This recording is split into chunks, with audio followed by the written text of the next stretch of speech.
Hi guys, this is the advisor and welcome back to the channel of upright men and women. Guys, the real information.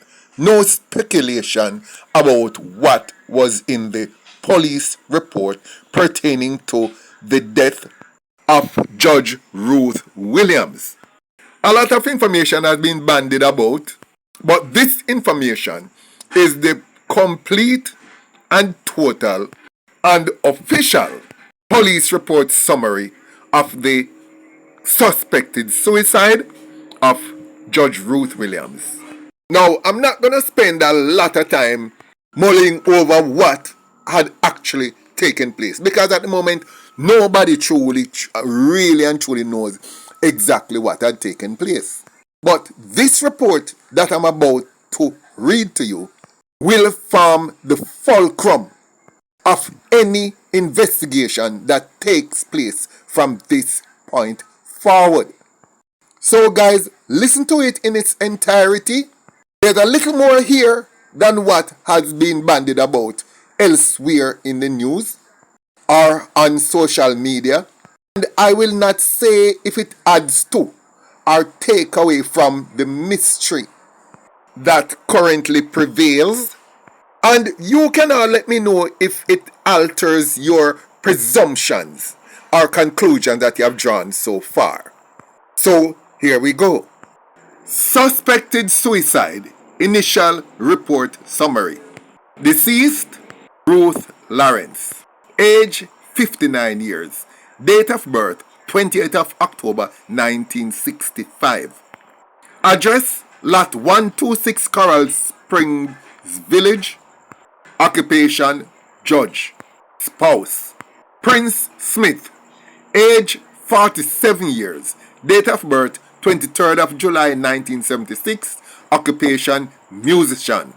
Current address Lot 126 Coral Springs Village. Circumstances reported by spouse. Mr. Prince Smith reported that at approximately 5 o'clock a.m. on the date in question, he knocked on the deceased's bedroom door to invite her for their regular morning run. He stated that she did not respond, which was unusual. Believing she may have been resting or unwell, he proceeded on his run alone. Upon returning, Mr. Smith said he prepared breakfast and lunch for the deceased. By 9 o'clock a.m., he observed that she still had not exited the room to go to court, which was her usual weekday routine. He assumed she may have called in sick and attempted to call out to her, but received no response. Between 1 o'clock p.m. and 2 o'clock p.m., Mr. Smith approached the bedroom door and heard the deceased moaning and groaning as though experiencing abdominal pain or diarrhea. At approximately 4 p.m., he again knocked on her door and asked if she was okay. He reported that she responded in anguish, saying she could not move. Concerned, Mr. Smith went outside and looked through the bathroom window where he observed the deceased lying particularly naked on the bathroom floor. He then re-entered the apartment. After he threatened to contact the police, the deceased reportedly dragged herself to the door and opened it slightly. Mr. Smith opened the door and found her lying on the ground, still responsive. He noted the presence of feces and vomit nearby. The deceased allegedly told him that her stomach was burning and that she had ingested poison. Mr. Smith stated he attempted to assist her by cleaning her up and giving her charcoal, believing it could help neutralize the effect of the substance. He then placed her on the bed and began to clean the apartment. While doing so, he discovered a bottle containing a blue liquid which he recognized as paraquat, a toxic chemical herbicide commonly associated with fatal poisoning. Sometime after 7 p.m., he observed that she was unresponsive, but he reported that he could still hear her heartbeat. He then transported her to the Falmouth Hospital, whereat she was pronounced dead by Dr. O. Mackenzie at 7:18 p.m. Mr. Smith further disclosed that in recent weeks, the deceased had appeared visibly stressed and emotionally burdened, particularly regarding her work-related matters. He stated that she had been expressing distress about her job and was deeply troubled by an impending job transfer.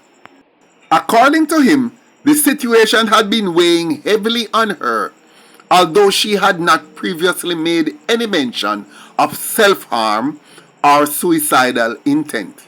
So, there ends the official report on the matter. Well, we don't know in fact how much of this information that he gave to the police is true. But let us assume on the face of it that this is true. You wake up at 5 a.m. Call her to go out and jog with you as you both usually do, and you got no answer. You don't know if she is asleep or if she is dead or if something else is wrong. You just knock her door, you don't hear her, and you go jog on your own. You don't consider that she might be inside there and need help? Because he's saying that when he knocked on the door, he believed she might be either resting or unwell. In other words, it did come to his mind that she might have been unwell, but it never occurred to him to check. When he got back from jogging, he actually fixed breakfast for himself and her and fixed a packed lunch for her. When he see that she didn't come out of the room to eat the breakfast or to really bathe or get dressed to go to work at 9 o'clock, him just assume, according to him, that she had called in sick, but was okay. Even when at that time in the 9 bells him go knock the door and still no get no answer. 4 hours later, at about 1 o'clock, still not seeing no sign of her, him go back to the door and him hear moaning and groaning so on going on inside the room, and him say it sound like she have abdominal pains. And that went on between the 1 bells until after 2. But what did he do? Him not do nothing. Him wait till 4 o'clock. But you know, him say him hear the woman a bawl out in pain from 1 o'clock. And she there moan and groan and him never go back go check pan her till 4 o'clock. When him go back to the door, go ask her if she was okay. Really? She couldn't have been okay. Then him heard her shout out that she couldn't move. At that time now, after 4, him go round him now go to the bedroom window, you know. Remember, she was in the ensuite bathroom, which is on the other side of the room, which to the other side of the house, talking to him, and him could hear her clearly through the entrance door while he was standing somewhere in the hall or in the passage where her bedroom entrance is. That was when him go outside and go round the house and go round to her bathroom window and peep in and see her on the floor. Go back inside, him didn't kick off the door or anything, you know, because trust me, even if you and a woman sleep in a separate room, you would have a key to the bedroom where you can go in anytime, don't it? He never had a key. Why did she find it necessary to barricade herself in her own bedroom from her man? She then crawl out of the room, crawl, maybe roll to the bedroom entrance door and opened it. That was when he went in. Him never see it good enough to kick off the damn door and go take her out of the bathroom and render some kind of first aid or whatever assistance. No. So if she never come to the bedroom door and come whoop me to let him in, he would have never go in there. All when him look on the ground account to him and he saw the poison that she was using, him decide home remedy was the best thing. I don't know what kind of doctor he is, but for him, home remedy was the best thing. Put her up on the bed, clean her up, put her up on the bed, clean up the apartment. And from 4 o'clock when him see her up on the floor, then get let in, he never chose to take her to the hospital until 7 p.m. And it's when he reached at 7 p.m. at 7:18, he reached the hospital and the doctor pronounced her dead. From 5 o'clock the previous morning, 14 hours, the woman suffered through all of that. Guys, me not going to say nothing more. I'm just going to keep on this case, see what first of all, I would like to know what the police investigators really make of this. But all me know, is that if I were the investigator in this, see him foot not touch ground, me I lock him down until the investigation has been completed. I want his cell phone so I can check his total cell records. I want her cell phone. I want to check as far as possible. I want to get into his Google account to see what searches he had made regarding poison over the previous weeks or months.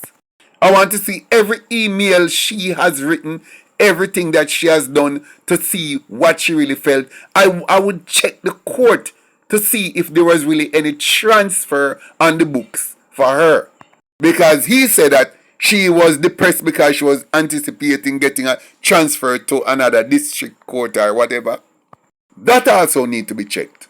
But guys, make what you can of it. Look forward to hearing from you, advisor detectives. I have some of the brightest people on the internet are on my subscribers list. Give your comments below, and thank you so much for watching.